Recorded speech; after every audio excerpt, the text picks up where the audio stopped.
Bonjour et bienvenue dans l'émission Épistéo. Aujourd'hui, nous allons réfléchir ensemble avec notre ami philosophe Alexis Masson sur la question de l'incarnation et nous allons essayer de dissiper quelques mystères qui entourent cette notion. Donc, c'est vrai qu'avec la Trinité, l'incarnation est une doctrine spécifiquement chrétienne et elle est un peu considérée comme un mystère. Il y a énormément de mystères qui entourent tout ça. Et donc, on va peut-être commencer notre raisonnement en définissant cette incarnation. Alors Alexis, tu peux peut-être nous apporter une définition de l'incarnation. Oui, alors la définition de l'incarnation, le mieux ce serait de repartir de la notion de Trinité pour bien comprendre en quoi ça consiste. Alors, la Trinité, nous avions vu déjà qu'il s'agissait d'un être, et dans cet être il y a trois personnes, donc il y a un être Dieu, et dans cet être il y a trois personnes, le Père, le Fils et le Saint-Esprit. Alors l'incarnation, ça dit quoi? Ça dit que la deuxième personne de la Trinité, c'est-à-dire le Fils, est devenu homme. Donc en devenant homme, il s'est incarné, ça veut dire en grec, ça signifie qu'il a pris chair. En devenant chair, eh bien, il est devenu pleinement humain. Donc dans l'incarnation, il était à la fois pleinement Dieu, mais en même temps pleinement humain, c'est-à-dire qu'il avait ces deux natures, mais elles sont restées distinctes. C'est-à-dire qu'il était pleinement humain, pleinement Dieu, mais sans confusion entre les deux natures. Alors dire que Jésus est pleinement homme et pleinement divin également, a priori, comme ça, d'emblée, ça fait apparaître une contradiction, en tout cas dans les apparences. Et je pense que l'adversité du christianisme a dû s'en donner à cœur joie pour effectivement taper là où ça fait mal, je dirais. Donc peut-être que tu peux nous présenter rapidement les arguments qui sont avancés pour contredire justement cette notion d'incarnation.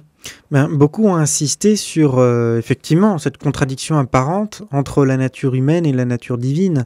On a notamment insisté sur la limitation intrinsèque à la nature humaine, notamment sa finitude. L'homme commence et finit dans le temps. Il y a toute une série d'exemples qu'on trouve qui sont aussi valables notamment pour Jésus. C'est-à-dire que Jésus a connu la soif, tout de même, nous dit-on en Jean 19, 28. Jésus a mangé, Jésus avait un corps, il avait un corps qui avait des besoins. Jésus a également grandi en sagesse, ça veut dire qu'il n'était pas omniscient. Il a grandi en sagesse, ça veut dire qu'il a commencé dans un état d'imperfection de sagesse vers une progression, ce qui est quand même très étonnant pour un homme qui est censé être Dieu. On nous a dit également que Jésus a appris l'obéissance, il a appris l'obéissance dans la souffrance, nous dit-on en Hébreux 5, 8. Donc on le voit, Jésus était limité, et puis la limitation la plus extraordinaire, c'est quand même Jésus qui nous répète plusieurs fois qu'il ne connaît pas la date du jugement dernier, ce qu'on voit en Marc 13, 32. Donc on le voit, Jésus avait des limitations en tant qu'homme, et on est étonné quand même que Jésus, limité, eh bien il soit en même temps Dieu. Et donc je suppose que tu as forcément une solution à ce conflit, à cette opposition apparente entre Christ vrai homme et Christ vrai Dieu. À mon avis, en philo, on dit en général que les problèmes sont souvent des problèmes qui sont mal posés. Donc quand un problème est bien posé, il y a une solution. Et là, il me semble que c'est exactement le cas. On veut seulement considérer la question de la nature, d'une part la nature humaine, et d'autre part la nature divine. D'une part une nature qui est infinie, d'autre part la nature humaine qui est finie. Et on se dit c'est contraire, ça ne peut pas aller ensemble. À mon avis, on oublie quelque chose, c'est aussi la notion de personne. Et c'est cette notion de personne qui fait le lien entre les deux.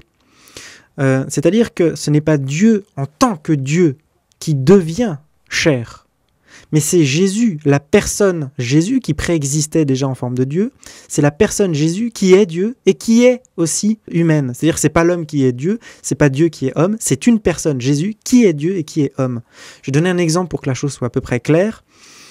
Imaginons deux ordinateurs différents, ils ont des puissances différentes, ils fonctionnent aussi pourquoi pas sur des systèmes d'exploitation différents, Mac, Windows, Linux ou je ne sais quoi encore.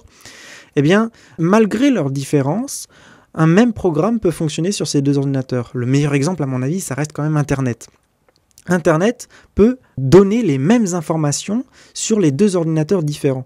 Et pourtant, cette information, eh bien, elle s'adaptera au système sur lequel elle fonctionne. Une vidéo, par exemple, ou je ne sais quoi, mais une vidéo va dépendre de la connexion de chaque ordinateur, va dépendre de la carte graphique de chaque ordinateur, etc. Eh bien, avec la seconde personne, la divinité, c'est-à-dire Jésus, nous avons exactement le même cas. C'est-à-dire que Jésus est effectivement Dieu, c'est-à-dire qu'il est omniscient en tant que Dieu, il est parfait en tant que Dieu, il ne connaît pas la soif en tant que Dieu, il ne connaît pas la mort en tant que Dieu, Mais en tant qu'homme, toutes ces limitations, il les connaît. En tant qu'homme, Jésus a une naissance. En tant qu'homme, Jésus a une mort. En tant qu'homme, etc., etc., il connaît toutes les limitations de l'humanité.